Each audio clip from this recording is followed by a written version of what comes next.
Well, hello there, and welcome back again to yet another video. This time I'll show you the Rival Nemesis, and this won't be really sound effects focused, but a little bit more voice line focused, the normal dwarf lines. And also showing you some idle sounds and stuff from the Rival Nemesis. And something I had to keep in mind here and focus on was having sort of 3 levels or gears that I could switch the Nemesis into with vocal lines. One where it's lowering other dwarves to itself, mimicking dwarf speak, which should sound pretty normal dwarfy, but should sound glitchy and kind of out of place. So you go like, what was that? It was a dwarf, but what was that? And then the next gear should be, once it's locked on, it shows its true colors and like it's actually a beast out to get you. And then having an even more aggressive layer, which is when it has caught you and it's about to kill you. So that was my main focus. I didn't really draw on any other references from movies or anything for this beast. It was just what seemed fitting for the visuals. It should sound big, heavy, and like the sound of the voice lines and the idle sound should be coming from inside a big metal container or whatever. I wanted it to feel big, menacing, and solid, and kind of like a big robotic ghost or something, that's just wandering around lonely in these dark caves all by itself, just always on the lookout for someone to kill and someone to trick. It's a patch I made on the Moog Grandmother synthesizer, where I'm just fiddling with some knobs and making sure that it's dynamic all the time, moving up and down and growling a bit.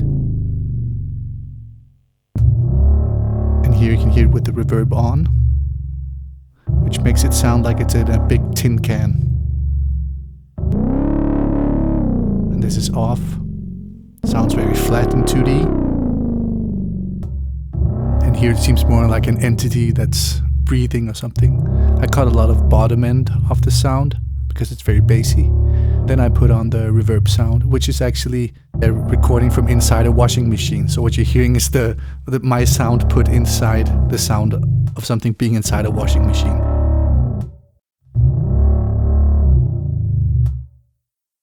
And this thing here is kind of an Easter egg. It wasn't featured in the game.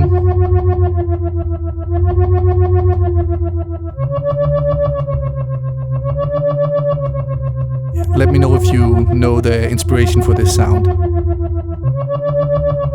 It's from a trailer for a movie that I'm sure all of you know.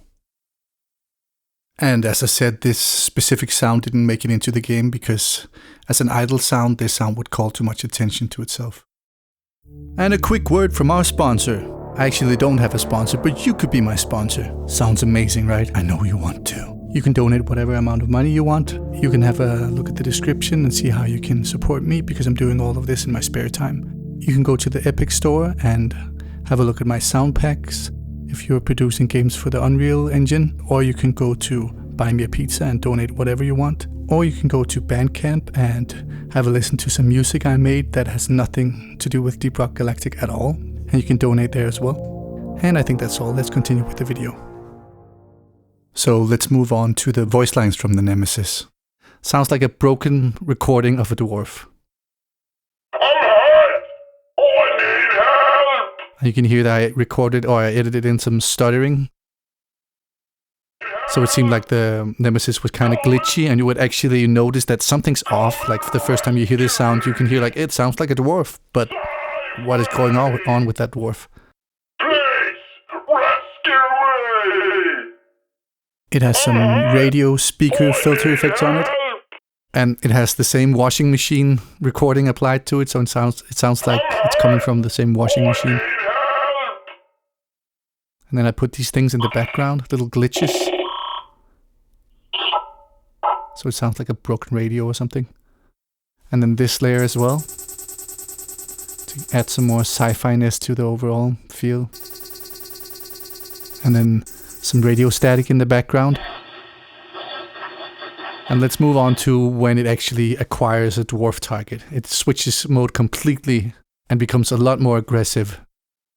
So it kind of shows its true colors, right? It's not luring you anymore. This is who it is, and it's about to kill you. So I put this formant filter, which can kind of pitch shift stuff. Target acquired. Target acquired. Target acquired. And then the next track pretty much has the same treatment, but it's also just plainly pitched down an octave. Target acquired. Target acquired. And the next track is pitched down even further. And then I applied a radio effect on it. And for the next gear, so to speak, it becomes even more violent. And this is when it has grabbed you and it's just about to kill you.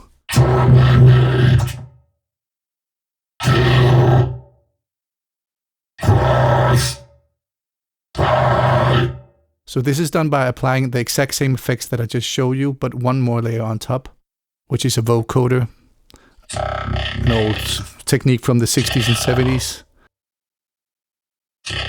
that you might have heard on Daft Punk tracks or whatever. And this is the death of the robot.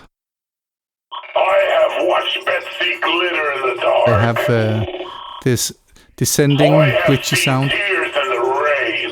So it sounds like it's powering off and dying slowly. So that was it for now. Have a great day.